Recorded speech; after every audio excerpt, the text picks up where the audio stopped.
खासदार संजय पाटील हे आयत्या बिळावरचे नागोबा, विशाल पाटील यांचा घणाघाती आरोप.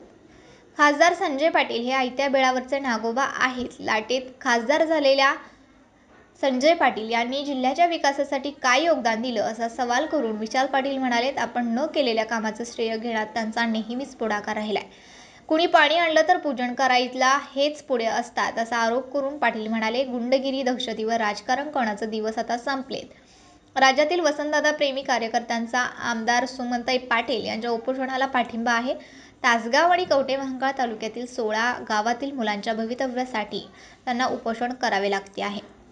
सावळसह 8 गावं व कवठेमहांकाळ तालुक्यातली 8-9 गावं, 11 गावं, या गावांना टेंबूच्या माध्यमातून पाणी उपलब्ध व्हावं ह्यासाठी आपल्या सर्वांच्या मातृतुल्य नेत्या माननीय आमदार सुमनताई वहिनी पाटील व त्यांच्या बरोबरीनं असंख्य कार्यकर्ते, प्रामुख्यानं युवा नेते रोहित दादा, त्यांचे तासगाव व कवठेमहांकाळ तालुक्यातल्या सर्व प्रमुख नेतृत्व कार्यकर्ते हे ज्या उपोषणाला बसलेले आहेत, प्रथमतः ह्या उपोषणाला, ह्या आंदोलनाला वसंतदादा कुटुंबियांचा, वसंतदादांचा विचारांचा पाठिंबा देण्यासाठी मी या ठिकाणी उपस्थित आहे.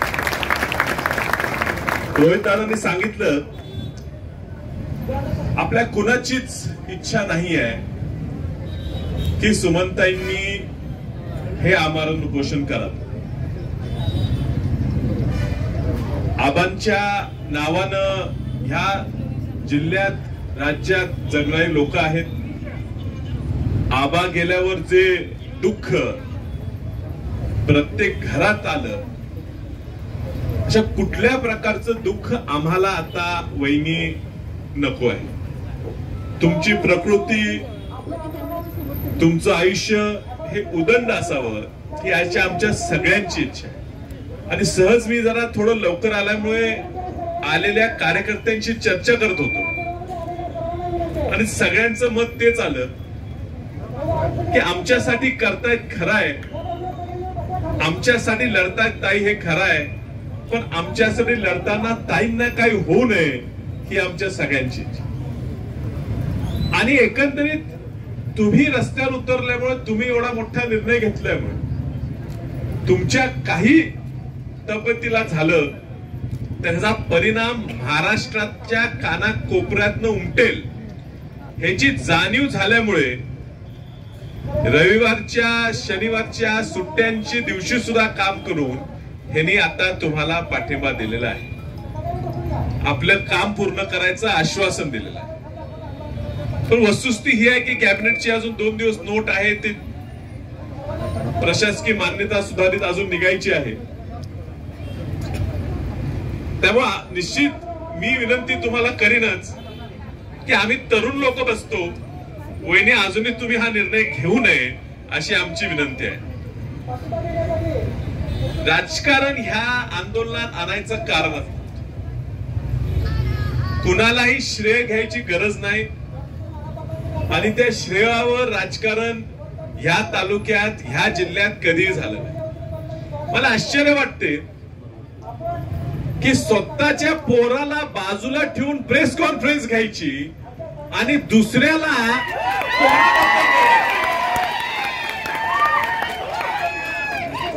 तुमचं कर्तृत्व काय, तुमच्या पोराचं कर्तृत्व काय, त्याला घेऊन तुम्ही प्रेस घेता, नाही त्याच्यावर बोलता.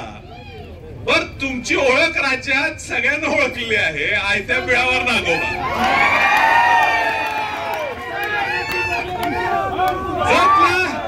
जतला विक्रम सावंतांनी पाणी नेलं तर बाबा नारळ फोडायला पुढे गेलायच. अनिल बाबांनी आटपाडीच्या कोपऱ्यापर्यंत पाणी नेलं, बाबा नारळ फोडायला गेलायच.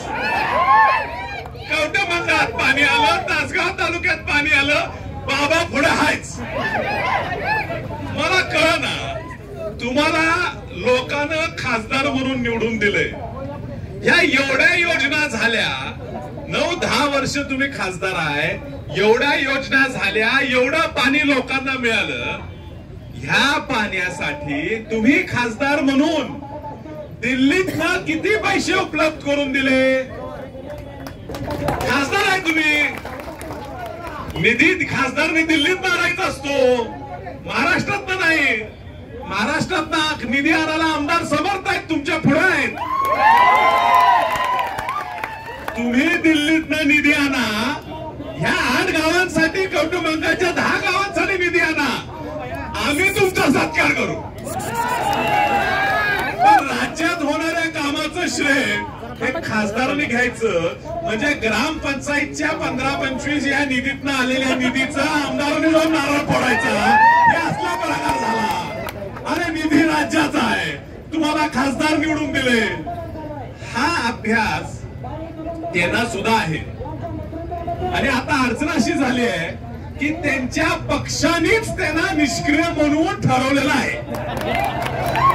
आणि म्हणून कदाचित आता त्यांना पुन्हा उमेदवारी मिळणार नाही. आणि म्हणून आता बघूया परिस्थिती. सुमनताई आपल्या महिला आहेत, एकट्या आहेत असं समजून आमदारकीला सरकूया का, ह्या विचारातनं ती प्रेस कॉन्फरन्स झाली. पण सुमनताई एकट्या नाहीत, हे तुम्ही आज सगळ्यांनी दाखवून दिलं. आणि सुमनताई पोरासाठीच करतात, त्या मातृतुल्य आहेत. ह्या 8 गावचे, ह्या कवठमांकाळ तालुक्याचे सगळे गावची पोरं हीच त्यांची पोरं आहेत. त्या पोरांसाठीच सुमनताई लढतात. आणि म्हणून मला विश्वास वाटतोय की हे आपलं काम पूर्ण होणार आहे. लवकरात लवकर प्रशासकीय मान्यता निघणार आहे. कारण ह्याच्यातनं काय जिल्ह्यात राज्यात घडू शकते हे जी जाणीव ह्या भाजपच्या लोकांना आहे. आणि म्हणून तुम्ही सर्वांनी ह्याच्या पाठिंबा दिलेला आहे. सुमनताईंना ह्या पाठिंब्याबद्दल मी तुमच्या सर्वांचा आभार मानतो. खूप काय बोलण्यासारखं असते, पण खूप टीका करत बसण्यात अर्थ नाही. आज शेतकऱ्याला पाणी मिळालं पाहिजे, वसंतदादांचं स्वप्न होतं ते. आणि सुमनताई पोरासाठीच करतात, त्या मातृतुल्य आहेत. ह्या 8 गावचे, ह्या कवठमांकाळ तालुक्याचे सगळे गावची पोरं हीच त्यांची पोरं आहेत. त्या पोरांसाठीच सुमनताई लढतात. आणि म्हणून मला विश्वास वाटतोय की हे आपलं काम पूर्ण होणार आहे. लवकरात लवकर प्रशासकीय मान्यता निघणार आहे.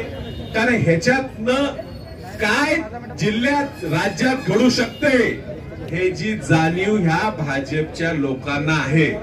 आणि म्हणून तुम्ही सर्वांनी ह्याच्या पाठिंबा दिलेला आहे. सुमनताईंना ह्या पाठिंब्याबद्दल मी तुमच्या सर्वांचा आभार मानतो. खूप काय बोलण्यासारखं असते, पण खूप टीका करत बसण्यात अर्थ नाही. आज शेतकऱ्याला पाणी मिळालं पाहिजे, वसंतदादांचं स्वप्न होतं टेंबू टाकाडी म्हैसाळचं, ते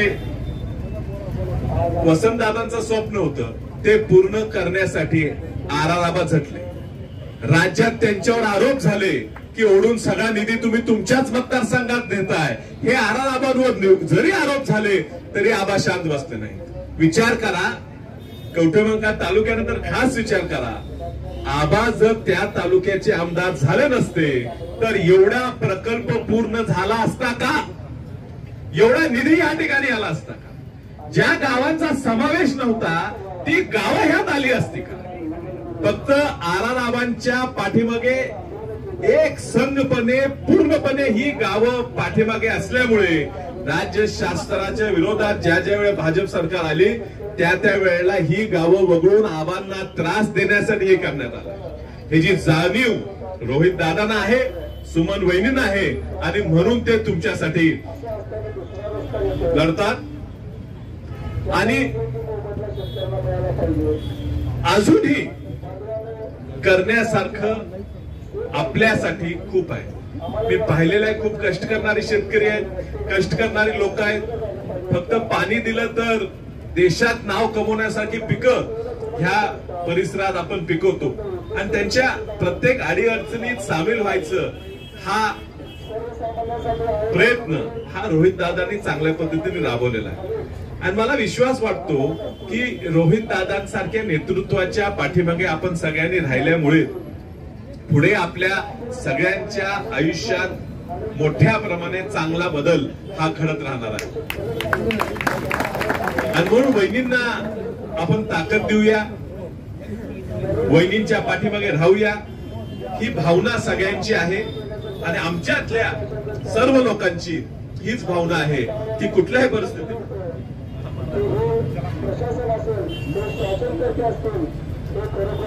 आणि ही गरजच आहे की आपण सगळ्यांनी हा पाठिंबा कायम ठेवला पाहिजे. तुम्ही पहा,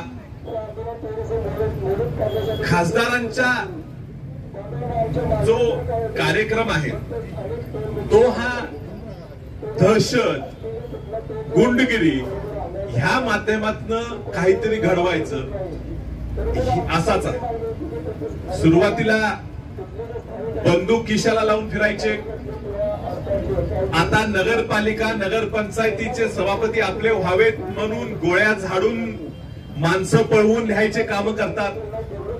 ती पळवून नेल्यावर तिथल्या होणाऱ्या योजनेच्या टक्केवारीसाठी पुन्हा दमदाटी करतात, कॉन्ट्रॅक्टरना दमदाटी करतात. काल तर मला ऐकू आलं की ह्या उपोषणाला येऊ नये म्हणून शेतकऱ्यांना सुद्धा दमदाटी करायचा प्रयत्न या खासदारांनी केला.